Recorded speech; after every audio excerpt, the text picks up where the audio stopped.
to ditch the mic. The mic. I want to know record the States or Australia. So I studied in American school. Right. So in like China. In China, yeah. All right. So welcome everyone. So today I'm going to talk about Shakespeare and what makes it good. So first, I'm gonna start it off with some lines from Shakespeare. All right, here we go.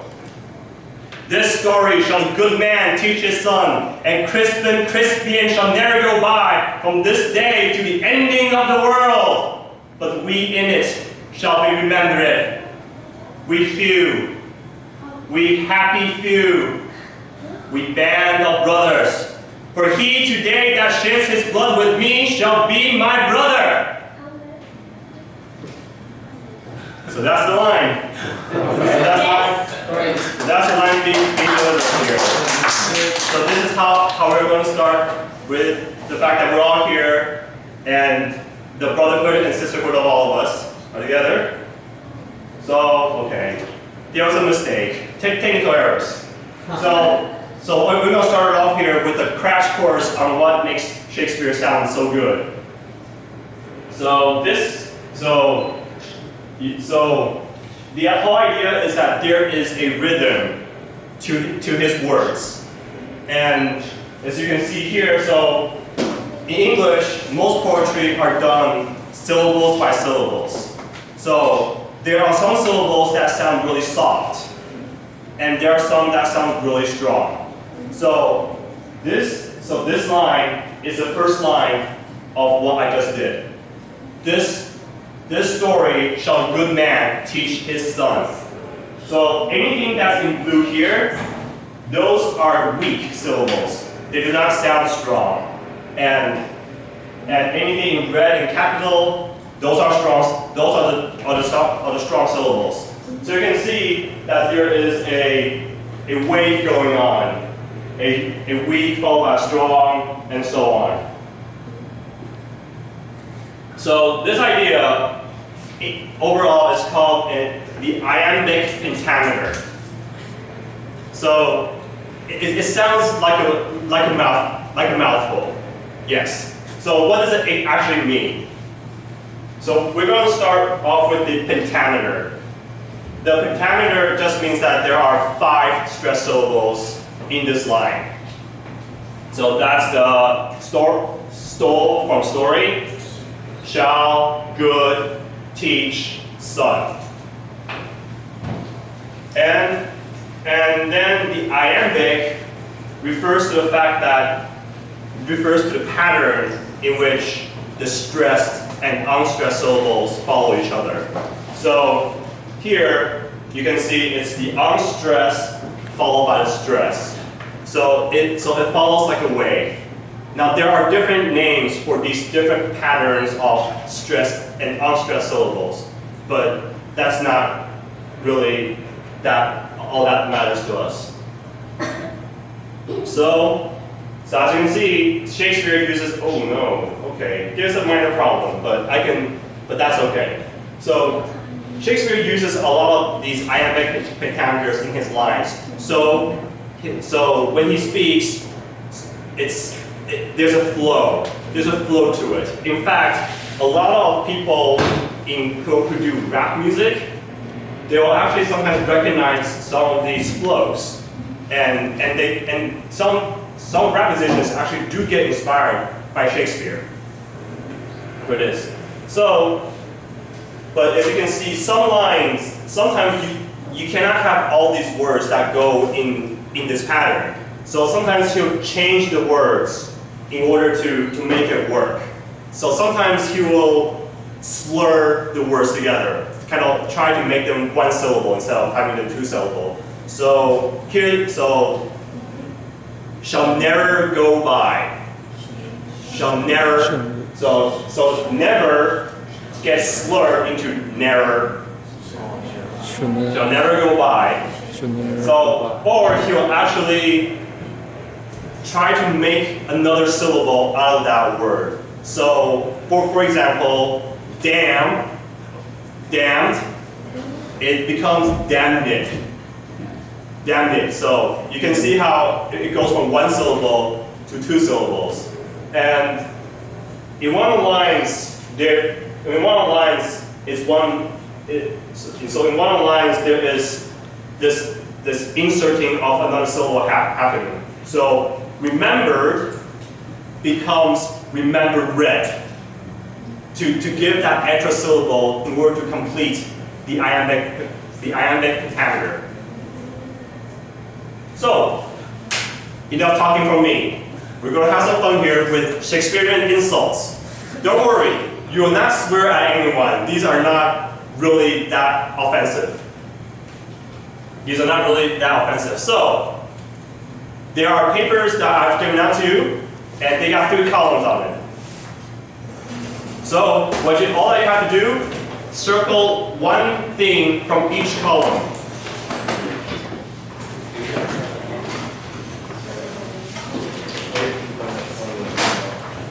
Circle one thing from each column. Choose one word at random. Right, one word at random from each column. Anyone.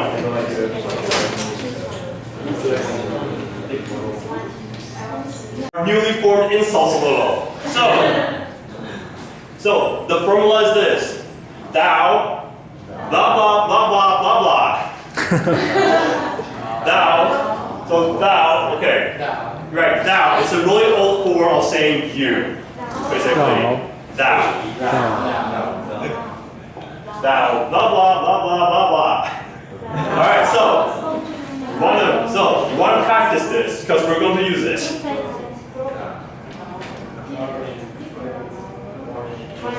Alright, if you need any help here, you can ask me.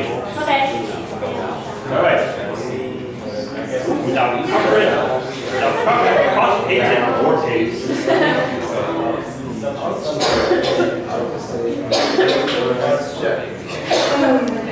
Okay.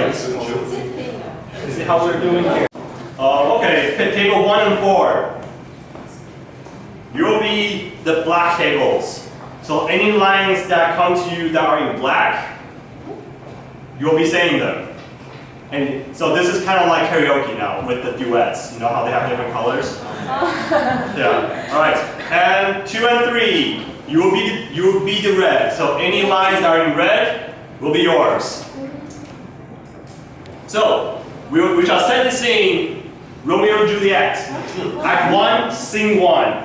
Basically, in that scene, the servants of the two houses, they had a fight. They had a fight. So let's have one person from the black and the red stand up. Charles. Big one. So we'll deliver the lines that will start the fight. Joe. All right. Raise up. Charles. We need one from the red table. Okay. All right. Hurrah.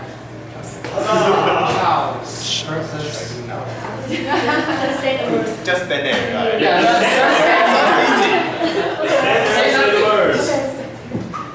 Just stay here. So this is kind of it's a strange thing. So this action here is basically like it's almost the same as giving the finger now. This finger. All right. So ready to start the fight? Start the argument here. All right. So who are you? The black line. So stand over here because this will be it's kind of like line. So yeah. Yeah, well, if you want to do it, more power to you. Woo! Charles, you are black. You say Read the black. Oh, do you bite your thumb at us? I do bite my thumb, sir. Do you bite your thumb at us? No, sir, I do not bite my thumb at you, sir. But I bite my thumb, sir. Do you quarrel, sir? Quarrel, sir? No, sir. If you do, sir, I'm for you. All right. Now with your Shakespearean insults in hand, trade your insults to one of the different colored tables. So now say your insults to the other table, to the other colored tables. Yes. Go over there and deliver your insults. You can't face Corby's.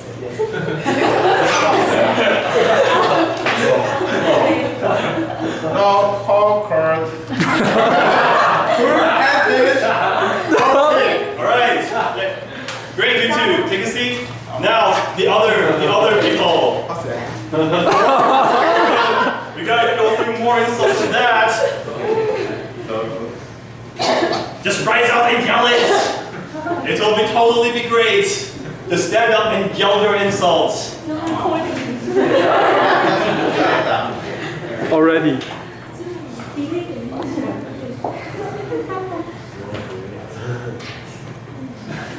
Now pucker face ill-speaking magpie. Oh, come on. Anybody wants to rise up to that?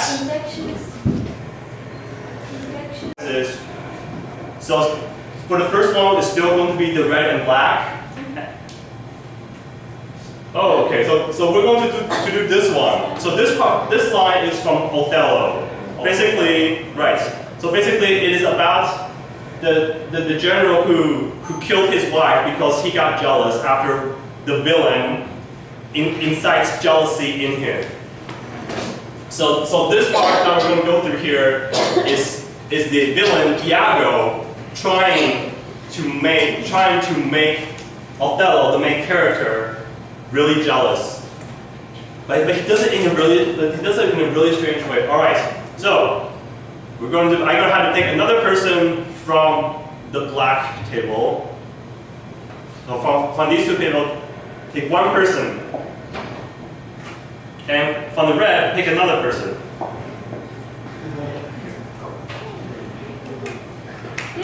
Alright. What about the red? How about the black? How about the black tables? Rita? No? James.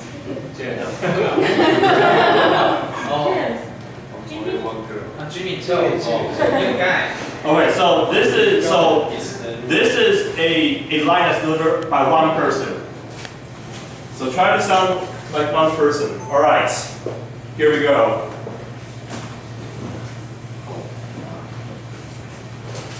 Red. So the red line goes first. Red one. Yep. Oh, beware, my lord, of jealousy. It's a green eyed monster which doth mock the meat it feeds on. A cuckold lives in bliss, who, certain of his fate, loves not his wrong. Alright. Another two person. Just more lines after that. Or, okay, well, why don't you two finish it? But oh, what do you mean? Damn it. That oh. This is a damn it. So this. But then it mean it tells his over. Who doubts, yet doubts, suspects, yet strongly loves. Alright. That was actually a pretty good one. Who dotes, yet doubts, suspects, yet strongly loves. You actually put out that iambic pentameter pretty good. I like it. Alright. Woo! Good job, you two. Alright. And here comes the next one. Romeo and Juliet. So this scene, we're gonna have to have the ladies come up.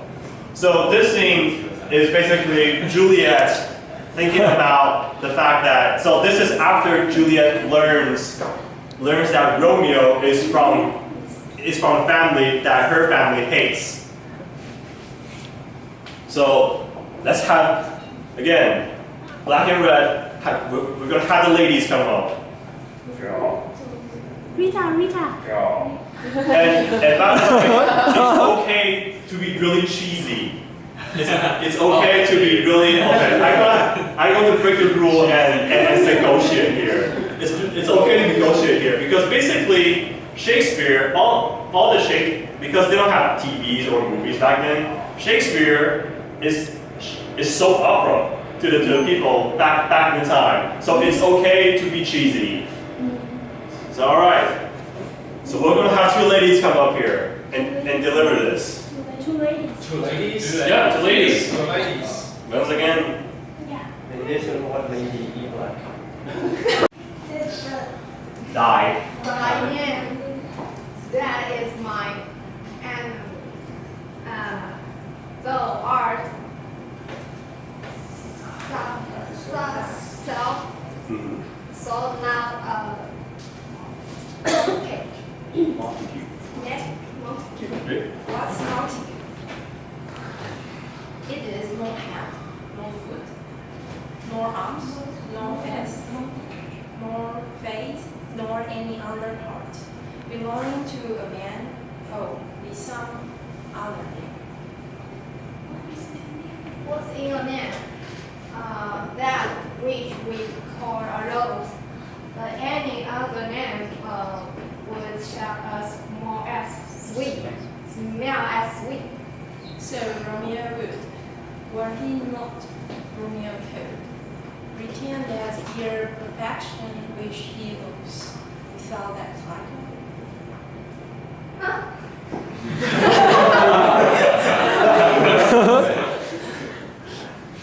Romeo, thou, my name, and for that name which is not part of thee, take on myself. All right. Fantastic. All right. It is okay because everybody gets tripped up by the whole crazy Elizabethan English. That's really old. That's really old. But so this is actually a relatively modern English. So this is called the early modern English. The early modern English here. All right. Oh, this is a fun one. This is a really fun one. As you can see with the people, that represents the mood of the whole situation. So this is from The Merchant of Venice. So basically, in The Merchant of Venice, it's about a story where Antonio, a merchant, borrows money from Shylock. So the main villain Shylock, who is a Jew, and does business. And when Antonio's business doesn't work though, the stipulation of the loan, so the condition of the loan was a pound of flesh. Was a pound of flesh. So literally like his body. So in the end he was saved only by the fact that he cannot bleed while that pound of flesh was taken from him. So this is all fiery and angry now, with Shylock demanding his revenge, his pound of flesh here. So this one though is going to be a relay. So it's going to be one person from table 1, one person from table 2, one person from table 3, and one person from table 4, going in a relay. All right, you ready, table 1? Because you'll be up first. Okay? Okay, no. It's okay. You just have to stand at your seats to deliberate. So stand up and just face everyone. Anybody who follows will do the same. All right? Heard it? So everybody who's doing the next part will do the same. So take your next person, table 2. Take your next person, table 3. And table 4, take your next person as well. Be ready. So I have to pick the guy. Table 2. Oh, you want to do that? I like that. I like that. Take your next victim. I like that. Let's do that. We'll do that. All right. All right. So pick your next person right now. You. All right. Well, here we go.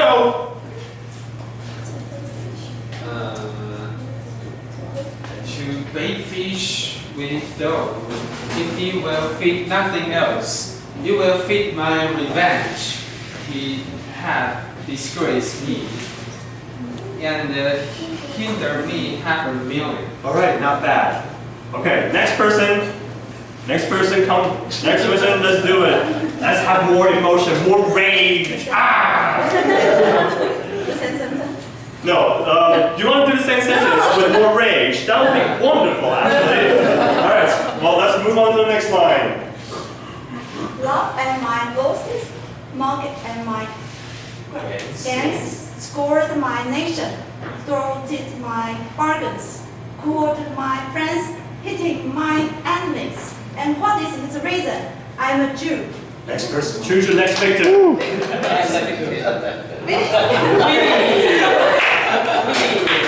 All right, remember the rage.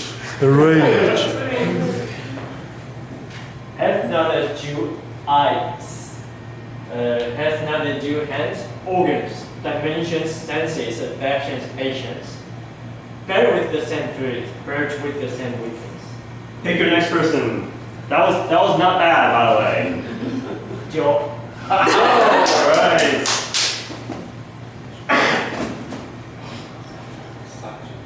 Subject to the same disease, used by the same means, warm and cold by the same winter and summer, as a Christian is. Next person. Pick your next person from table 1. Next. Pick your next person from table 1. Okay. All right. James. Oh. Remember the rage, the anger.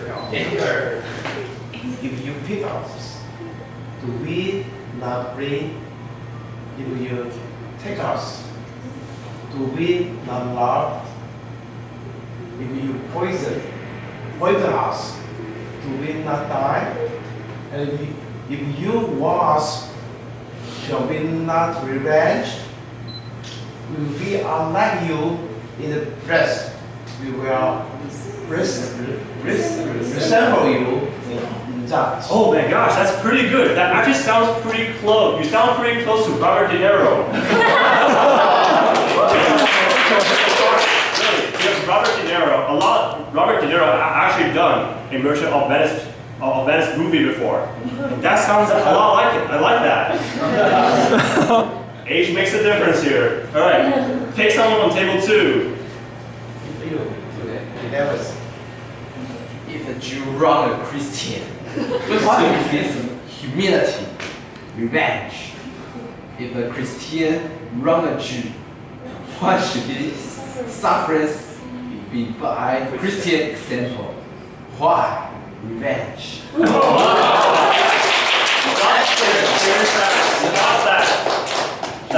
He's got that aggression in there, but he's got that aggression in it. It shows. All right, pick someone on table 3.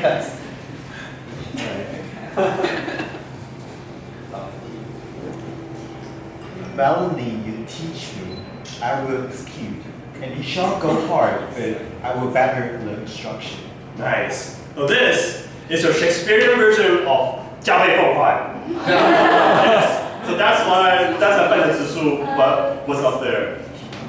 The villainy you teach me, I will execute, and it shall go hard, but I'll better the instruction. All right, fantastic.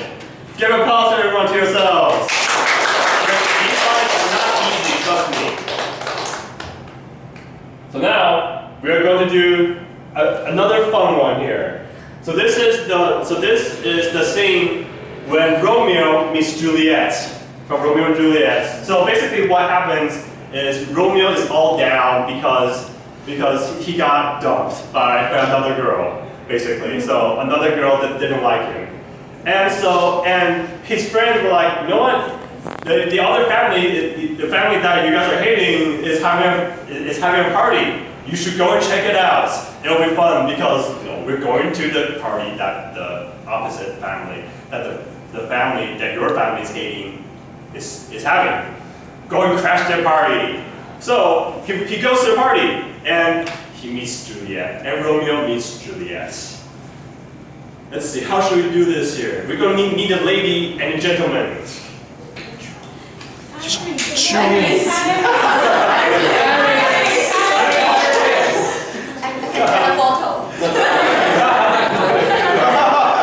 No. Joe and Rita.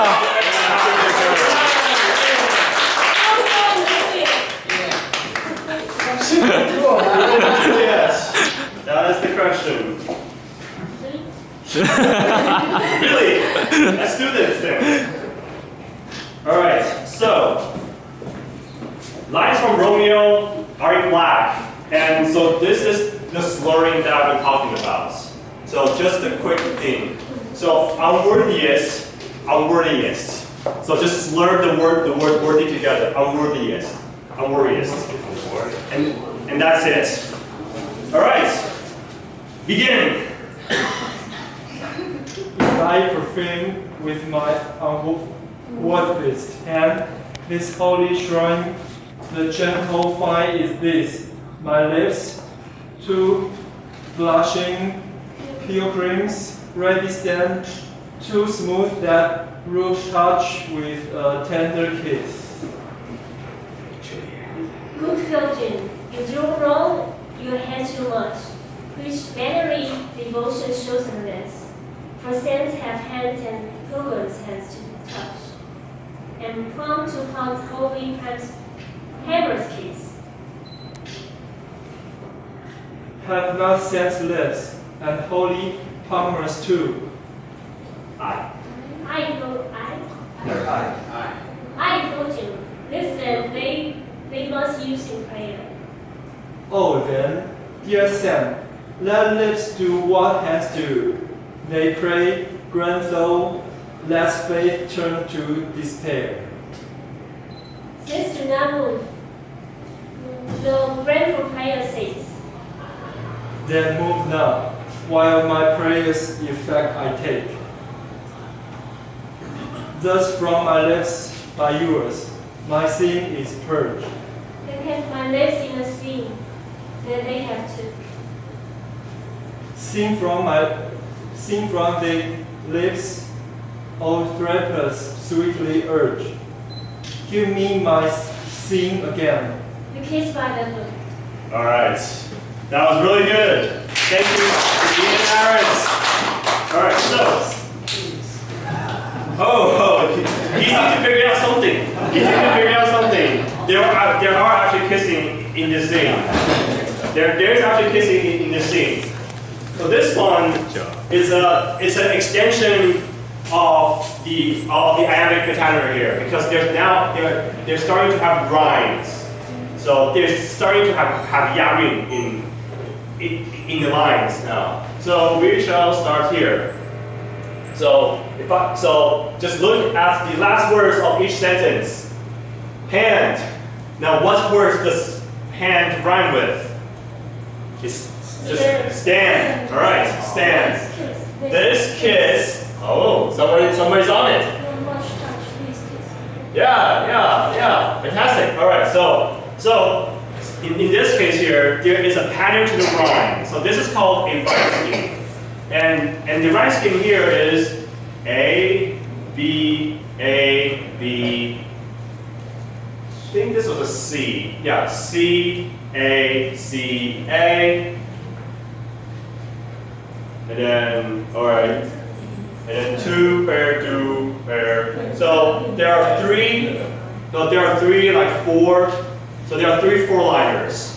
1, 2, 3, 4, 1, 2, 3, 4. They all have the alternating rhyme going on. And then here, hands do despair, okay? Saints do not move, don't forget the first sake. The effects I take. So this is the end of one sonnet. So a sonnet is basically a poem that's 14 lines long with the rhyming with the rhyming scheme A-B. So for the first three, like four lines, they have an alternating rhyme, and then in the end there is a two line, which we call the couplet, that has the same rhyme in the end. All right, very good. We've all done it. This will be it, or would you rather hear one more from me? One more from me. Woo! All right, let's see. Should we do so the line that I did in the beginning was from Henry VIII. So it's a play about a king, basically. Henry VIII. Let's see if I can find. So do you want me to do so the line I did at the beginning was a part of it, but it's not the whole thing. Do you want me to start from the beginning of that one, or do you want me to do another one? Do you want me to do the complete thing that I did at the beginning, or do you want me to do a different speech? They're all from the same play. Complete. Complete. All right, completed. Okay. So this scene is basically before a battle, and some of the generals are complaining that we don't have enough people. They outnumber us like by a lot. And so the king comes on the stage. What's he that wishes so? My cousin Westmoreland? No, my fair cousin. If we are marked to die, we are enough to do our country loss. And if to live, the fewer men, the greater share of honor. God's will, I pray thee, wish not one man more. Rather proclaim it, Westmoreland, through my host, that which he hath no stomach to despite, let him depart. His passport shall be made, and convoy and crowns for convoys put in his purse. We would not die in that man's company that fears his fellowship to die with us. This day is called the Feast of Crispian. He that outlives this day and comes safe home will stand a tiptoe when the day is named and rouse him at the name of Crispian. He that shall live this day and see old age will yearly on the vigil feast his neighbors and say, tomorrow is St. Crispian. Then will he strip his sleeves and show his scars and say, these wounds I had on Crispian's day. Old men forget, yet all shall be forgot. But he'll remember with advantages what feats he did that day. Then shall our names, familiar in his mouth as household words, Harry the King, Bedford and Exeter, Warwick and Talbot, Salisbury and Gloucester, be in their flowing cups freshly remembered. This story shall a good man teach his son, and Crispian shall never go by from this day to the ending of the world, but we in it shall be remembered. We few, we happy few, we band of brothers, for he today that sheds his blood with me shall be my brother. Be he never so vile, this day shall gentle his condition. And gentlemen in England now abed shall think themselves accursed they are not here, and hold their manhood's cheek, while any speaks that fought with us upon St. Crispin's day.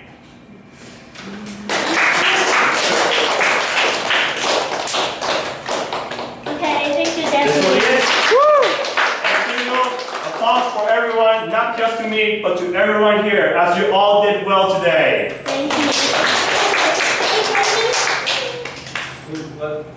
Just curious, what's your background? My background is complicated, so Complicated. yes, it's just rather complicated. Yes. Right. So basically, I went to mainland China really young, and I studied in an American school. And my high school, some of my high school English teachers are actually the theater class teachers. So they teach about plays. So when it comes to all the Shakespeare units, he doesn't want us to just read that script. He wants us to act. And that's how I learned most of all the Shakespeare. But then I moved on to college. So in college, I studied computer science and chemistry. I know it is a rather anticlimactic ending to your question, but there it is. Thank you.